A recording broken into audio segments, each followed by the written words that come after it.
ওম নমশ্রী ভগবতে প্রণবায়। দেখতে দেখতে আবার মাঘী পূর্ণিমা নিকটবর্তী। আমরা কলকাতায় রওনা হই। এই কথাটি বলছেন স্বামী সিদ্ধেশ্বরানন্দজি মহারাজ। সঙ্গের প্রধান কার্যালয় তখন নতুন বাড়িতে স্থানান্তরিত। আমরা কয়েকটি চারণ দল একত্রিত হইয়া পরদিন যাত্রা করি বাজিতপুর ধামে। কুর্নিয়া ঘাট হইতে সংকীর্তন ও শোভাযাত্রা সহকারে বাজিতপুর মঠে উপস্থিত স্মৃতি এবং শ্রী পানারাম ঠাকুরের দর্শন ও আশীর্বাদ লাভ। একটি বৎসরের কর্মক্রান্ত প্রাণমন আনিয়া সমর্পণ করি শ্রী শ্রী ঠাকুরের শ্রী পদছায়। অহ, কি শান্তি! চিত্ত বিশ্রামের এমন আনন্দ নিকেতন জগতে আর কোথাও আছে? তার স্নেহ প্রেম সমাদর যত্নে অন্তর উপছিয়া ওঠে। শান্ত ক্লান্ত ক্ষুধার্ত সন্তানগণকে পাতরাস করাইলেন খিচুড়ি ও গভ্যঘৃতে। দ্বিপ্রহরে সকলকে স্নানে যাইতে আদেশ হয়। তিনি নিজ স্নানের জন্য প্রস্তুত। আমরা অনেকেই প্রণবকুণ্ড পর্যন্ত তার অনুসরণ করি বস্ত্র ও তোয়ালা নিয়ে। শ্রী শ্রী ঠাকুর জলে নামে। ইস, ঘাটটা কি পিছল! হঠাৎ পড়িয়া যায় হাত পা ভাঙ্গার সম্ভাবনা খুবই।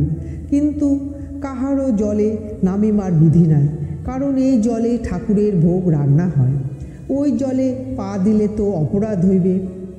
সন্তানরা উপরে দাঁড়াইয়া ঠাকুরের গাত্রমার্জন করিয়া স্নান করাইতে লাগলেন। তিনিও খুব সন্তর্পণে নিজ শরীরে ভারসাম্য রক্ষা করিতেছেন। শ্যাওলার জঙ্গলে রাশিকৃত ময়লা জমিয়া আছে। নাড়াচাড়া পড়িলেই ওই ময়লা ছড়াইয়া পড়িয়া জল ঘোলা হইয়া যায়। ঠাকুর নিজেও কখনো বলেন, বড্ড পিছল, বড্ড ময়লা। কিন্তু সন্তানগণ সেবা অবরতে ভীত, তাই অসহায়। আর শীতকাল, জলও খুব ঠান্ডা। দীর্ঘ সময় জলে থাকিয়া ওই শৈবাল রাশির উচ্ছেদ সাধন অত্যন্ত কষ্টকর ব্যাপার।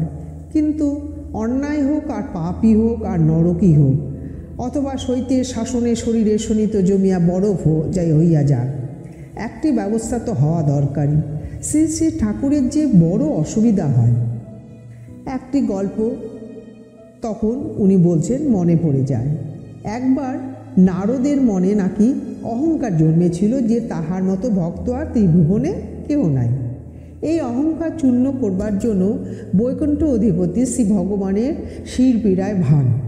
বলেন, এই ব্যাধির ঔষধ হল ভক্তগণের পদধূলি। নারদ তো চমকিত, তাহার সাহস হয় না নিজ পদধূলি প্রভুর মাথা চাপাইয়া দিতে। তিনি বিশ্বভবন পরিক্রম করিয়া লক্ষ লক্ষ যোগী ঋষি তপস্বীর কুটিরে কুটিরে ভিক্ষা চাইলেন। পাপ বহে কেউ পদরজ দিতে স্বীকৃতি নয়। অবশেষে প্রভুর আদেশ গেলেন শ্রী বৃন্দাবনের গোপীদের নিবাসে। তাহারা যখন শোনেন যে ভগবান অসুস্থ এবং কেহই তা নিরাময়ের জন্য পদধূলি দিতে রাজি হয় নাই, তখন তাহারা বলেন, লন দেবশ্রী, আমাদের পদধূলি লন। কারণ প্রেমময় ঠাকুরের প্রীতির জন্য যদি আমাদের অন্তত নরক হয় তবু হোক, তিনি সুস্থ থাকুন, প্রসন্ন হন, ইহাই আমাদের কাম্য। দেবশ্রী বুঝিলেন রাগানুরাগ ভক্তির স্বরূপ লক্ষণ। বৈদি ভক্তি সহস্র বাধা নিষেধ মানিয়া চলে। রাগানুরাগ ভক্তিতে প্রেম এবং ভালোবাসাই মুখ্য। অত স্বীকৃতি আমার নাই, কিন্তু এই দৃষ্টান্ত আমাকে বড় অভয় দিল, শক্তি দিল। আমি কর্তব্য স্থির করিয়া ফেলি। পরদিন সকালে শ্রী শ্রী ঠাকুরের শ্রীচরণ প্রণামপূর্বক মৌনভাবে ক্ষমা প্রার্থনা করিয়া লই। সর্বশরীরে বেশ করিয়া তেল মর্দন, হাতে কিছু নারিকেলের খোসা আর কাতার দড়ি। তাহার পর পুনঃ ঠাকুরের উদ্দেশ্যে প্রণাম জানিয়া পুনঃ ক্ষমা প্রার্থনা করিয়া অবতরণ করি শ্রী প্রণবকণ্ডের পবিত্র সলিলে। পাষণ্ড আমি, যাহা কেহ কোনোদিন করে নাই তাহাই করিলাম। পবিত্র কুণ্ডে পদক্ষেপ করিলাম। জানি না এই অপরাধ ঠাকুর ক্ষমা করবেন কি না। জানি না পাপ করিলাম না পুণ্য করিলাম। হে ঠাকুর, তুমি যাহা করাইলে তাহাই করিতেছি। একটি একটি করিয়া সিঁড়ি ঘষিতেছি, আরও নিচে, সেখানে ডুবিয়া কাজ করিতে হয়। মাঘের জল যেন বরফের ছুরি, গায়ের চামড়া কাটিয়া লইতে চায়। খানিক উপরে উঠিয়া রোদ পোহায়া শরীরটা একটু গরম করিয়া লই, আবার গিয়া ডুব দেই। এমনি করিয়ে জলের কিনারা হইতে জলের নিচের কয়েকটি সিঁড়ি ঘষিয়া মাজিয়া পরিষ্কার করিয়া চলিয়া গেলাম। এইদিকে এই ব্যাপার লইয়া গুরু ভাতাদের মধ্যে খুব বলা বলি হইতেছে। যাহারা জল হইতে কুণ্ডে লইতে আসিয়াছিলেন তাহারা আমাকে নিষেধ করিয়া নিরস্ত করিতে না পারিয়া ক্ষুব্ধ চিত্তে অন্য ভাতাদের নিকটে এই ঘটনা বলিয়া দিয়াছেন। সকলেই ধারণা আজ সিদ্ধেশ্বরের একটা কিছু হবে। ও কাহারও কথা মতো কুণ্ডে নামিয়াছে। স্বামীজি মহারাজের অনুমতি ব্যতীত এইরূপ করার সাহস কেন হইল? কেহ সরাসরি আমাকে বলেন, এ কাজ খুব অন্যায় হয়েছে, স্বামীজি মহারাজ শুনিলে রাগ করিবেন।